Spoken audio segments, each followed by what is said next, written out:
In this video, I'm going to show you step by step how I made over $1,200 per day at 22 online. That way, all you've got to do is to copy me. So when we get to 30,000 subs on YouTube, I'll give away $2,000. All you have to do is to watch the video until the end, to subscribe, and to share it with a friend. And I also have a gift for you. In the description of the video, you will find a free training where I share with you step by step exactly everything I did to build my business and make that much money. And right now, a few more spots have opened up for the free consultation call with me, where together we come up with a game plan for you to go from $0 to $5,000 per month and beyond in 90 days or less. So here's the first step I would like to share with you. I forgot about most online business models. So for example, we've got dropshipping, we've got affiliate marketing, TikTok shop, print on demand, school communities. And so the question now is, why do we forget about those business models? Well, here's the answer. Let's say you get $50 per sale. That's the average transaction value. You need 200 customers to make $10,000. So in terms of the difficulty to actually get there and to even generate $10,000 in the first place, it is very difficult. And the numbers don't lie. So let's take a look at the math to $10,000 per month with coaching, so our business model versus most online business models. Now, if you think you need to be an expert to be coaching, you don't. It's literally just about helping someone to fix a painful problem they have. For example, some of my customers, they help people to grow on Instagram.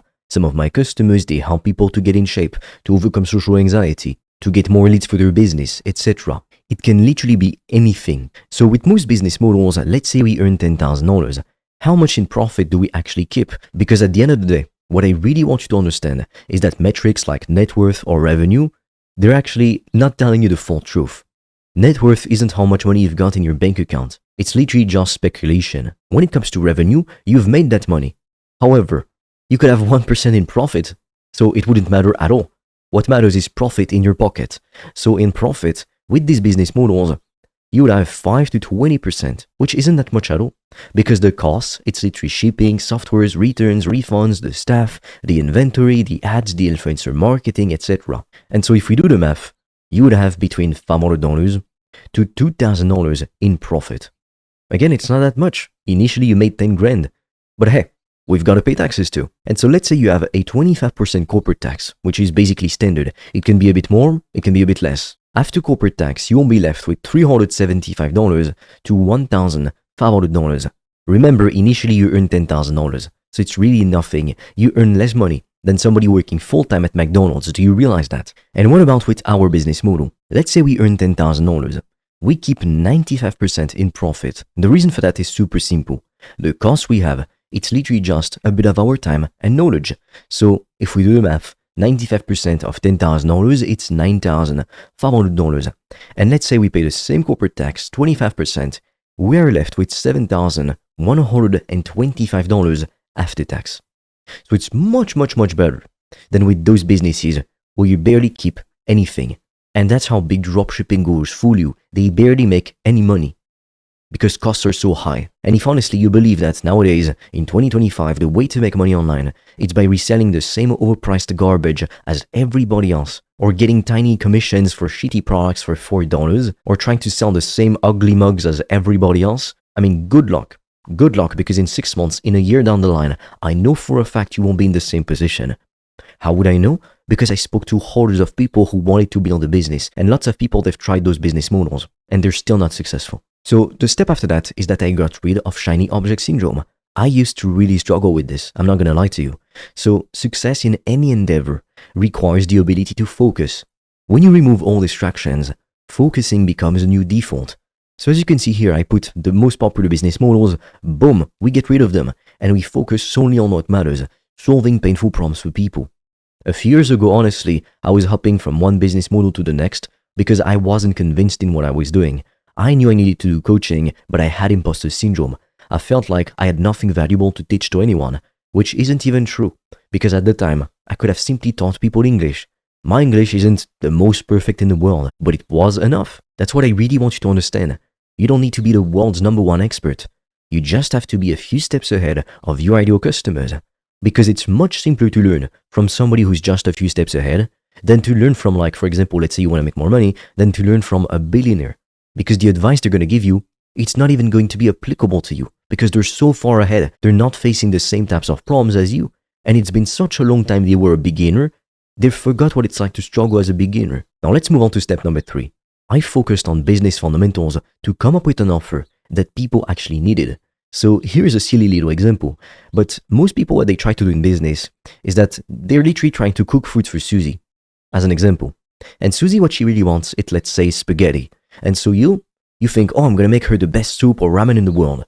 And so you make it, you spend like 100 hours making it. Then you go to her with your stuff and she doesn't want it. And she says, no, thank you, I don't want that.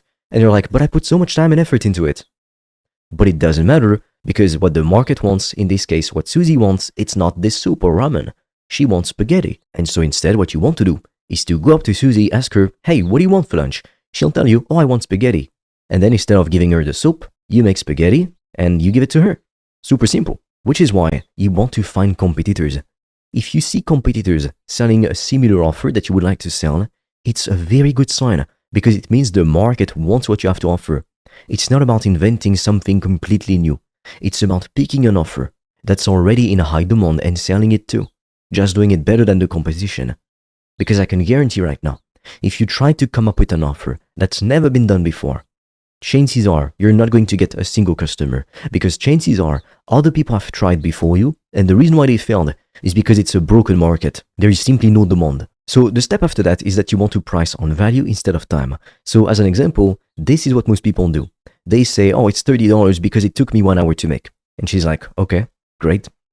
Versus, let's say she's lost in a desert. She says, oh, I'm very hungry. I'll pay anything for that meal. And now you say it's $300. Now, would it be ethical to sell somebody in the desert a $300 meal? I don't know. But this is just an example of how pricing actually works. If you just price it based on how much time it took you, it's a commodity, so it's barely worth anything. Whereas here, because she's got a very painful problem, which is urgent to solve, in this case, it's literally survival, she would pay anything to get the dish that you made for her. Remember, your clients do not care about the cost you have. They don't care if it takes you 1 hour to explain to them, or if it takes you 10 years of studying your field to actually master it. They just want the outcome, and preferably as effortlessly and as quickly as possible. That's all that people care about. Now, step number 5 is to use social media as free advertising to get customers. So as you can see, this is every social media platform out there, and you've got your leads. I mean, they see your content, and then they see, oh, you've got something to sell. Oh, wow, maybe this product could really help me. And some people buy. That's it. It's literally free advertising. Because if you run an ad, let me show you. You run an ad. Let's say, so there is a text and a video. This is the ad, okay? But what is content? It's a text and a video or a picture. It's literally the same thing. And either way, you direct people to your products. So it is literally the same thing. Just this time you get customers for free. Now finally, the step after that is that you always want to improve. Even 1% improvements are worth a lot. So when I was writing this video, it reminded me of a story which I found fascinating. So basically, it's a story about how this team of cyclists from Britain actually became like, champions after making only 1% improvements. So basically, this coach, Dave Brailsford, he implemented the concept of marginal gains, focusing on making small, 1% improvements in various aspects of performance. So ranging from bike aerodynamics to athlete recovery, and even personal habits like hand washing to prevent illnesses. And so these tiny enhancements compounded over time, leading to dramatic results. And under his leadership, Team Great Britain dominated the 2008 and 2012 Olympics, winning multiple gold medals, and later the approach also contributed to victories in the Tour de France, basically. So just because they made tiny 1% improvements, they were able to go from being like completely unsuccessful to being super successful and winning gold medals and the Olympics just because they made 1% improvements. So do not underestimate looking at what you do, getting feedback from the market, and then improving, making small 1% improvements. Because if you can do this and you can follow all of these steps, you're going to make way more money than most people who are still stuck on the wrong business models. So it's really that simple. Now, I can't go too in depth in this video, otherwise it would be 5 hours long, but that's exactly why I've made a free training for you. Because if you knew how to make 10K per month online by yourself, you would have done it already. You wouldn't be watching this video. So if you want to access this free training, the link is in the description below. And right now, a few more spots have opened up for the free consultation call with me, where together we come up with a game plan for you to go from 0 to $5,000 plus per month with your business in 90 days or even less. But be quick because our limited spots fill up extremely quickly. And I don't know for how long I'm going to keep making this offer. With that being said, I will see you on the other side.